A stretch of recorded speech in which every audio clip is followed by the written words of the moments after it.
Goeiedag en vandag is ons by 2 Korintiërs hoofstuk 2 en dit handel oor vergifnis.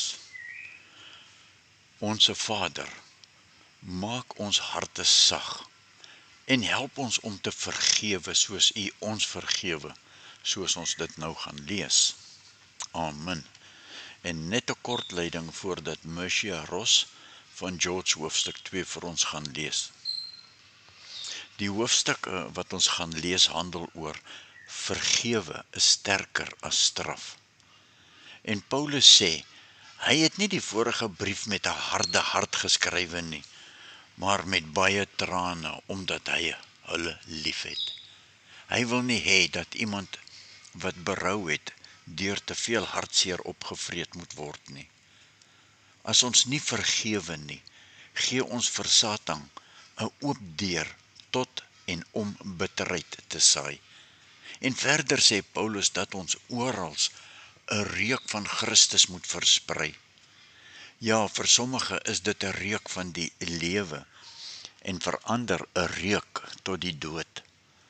Ons motief moet suiwer wees. Goed, Mercia, lees nou hoofstuk 2 asseblief. Ek is Mercia Ross en groet julle in die naam van Jesus Christus in 2 Korintiërs 2.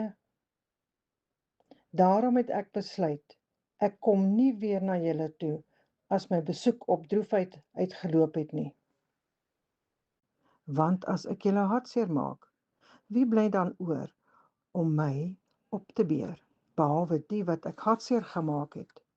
Dit is waarom ek liewer aan julle geskrywe het. Ek wou nie daar kom en hartseer gemaak word deur mense wat my gelukkig moes gemaak het nie. Want ek is seker daarvan dat julle almal gelukkig is as ek gelukkig is. Ja, met groot bekommernis en beklemming van die hart en onder baie trane het ek aan julle geskrywe. Dit was nie om julle hartseer te maak nie, maar om julle te laat besef dat ek julle baie liefhet. As iemand droefheid veroorsaak het, is dit nie vir my wat hy hartseer maak nie, maar vir julle almal, of om nie te oordryf nie, ten minste 'n deel van julle. Vir so iemand is die bestrawing deur die meerderheid swaar genoeg. Nou moet julle so iemand liewer vergewe en bemoedig, anders kan hy so hartseer word dat hy heeltemal moed verloor. Daarom vra ek julle, bewys liefde aan hom. Toe ek geskryf het, was dit juis om te wete te kom of julle aan my getrou gebly het en in alles gehoorsaam is. As julle hom iets vergewe, vergewe ek hom ook. Wat my betref, as ek iets moes vergewe, het ek dit klaar gedoen om julle ontwil. Daarom is Christus my getuie. Die Satan moet nie die oorhand oor ons kry nie. Ons ken sy planne maar al te goed.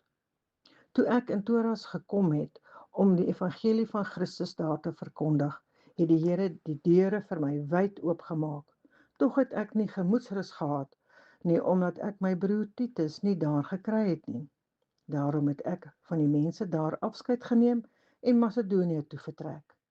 Maar aan God die dank, hy voer ons altyd saam in sy triomftog, omdat ons een is met Christus. Deur ons versprei hy die kennis van Christus oral soos 'n aangename geur. Ons is die wierook wat deur Christus vir God gebrand word, waarvan die geur die bereik wat gered word, sowel as die wat verlore gaan. Vir die wat verlore gaan, is dit 'n doodsreuk wat dood bring. Vir die wat gered word, is dit 'n lewensgeur wat lewe wek. En wie is tot sulke dinge in staat? Ons, omdat ons nie is soos baie ander wat geld maak uit die woord van God nie. Ons verkondig die woord in opregtheid, in verbondenheid met Christus, in opdrag van God en in verantwoordelikheid aan God. Nou ja, tot sover. En net toe Mercia klaar gelees het, kom ouma ingestap. En sy loer oor haar bril na almal wat om die kombuistafel sit en sy sê, julle het nou geluister en gehoor wat Paulus in hoofstuk 2 gesê het. Maar luister nou mooi wat ouma julle vertel en onthou dit. As iemand opreg jammer sê, dan is dit genoeg. Jy hoef nie aan te hou om daardie selfde fout oor en oor te kou nie. Dis nie nodig nie. Vergewe beteken jy maak die deur van jou hart weer waawyd oop. En as jy nie vergewe nie, dan bly jy self in daardie tronk en die tronke stink binnekant. En nog iets, mense ruik aan jou lewe. As jy aanhou kwaad bly, ruik hulle suur. As jy vergewe, ruik hulle soos Jesus. Watter reuk wil jy vandag in jou eie huis los? En ons sluit af. Here, sluit die deur van bitterheid in ons harte toe. En laat ons vandag iemand in liefde vryspreek, sodat God alleen daardeur verheerlik mag word. Amen. Wie na my woorde luister, is wys. Sy huis is op die rots, sy fondasie vas. Wie na my woorde luister en het doen, is 'n wyse man. Standvastig op sy pad. Sy huis is op die rots gebou, sy huis is op die rots gebou.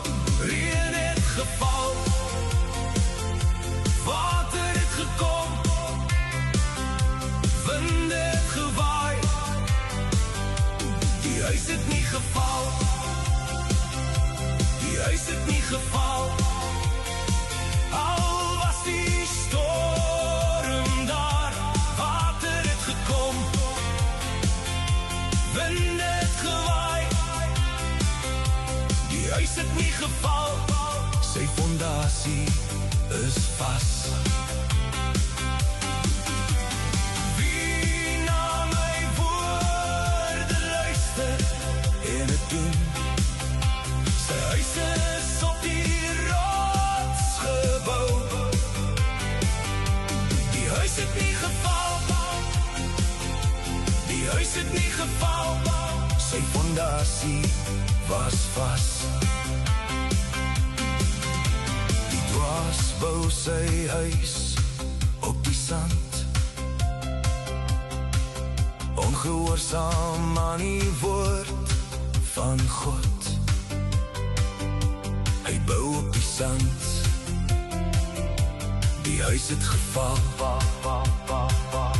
Reën het geval, water het gekom, wind het gewaai. Die huis het in mekaar geval.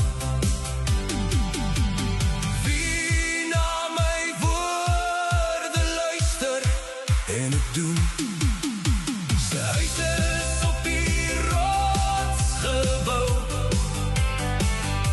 Die huis het nie geval, die huis het nie geval, sy fondasie was vas.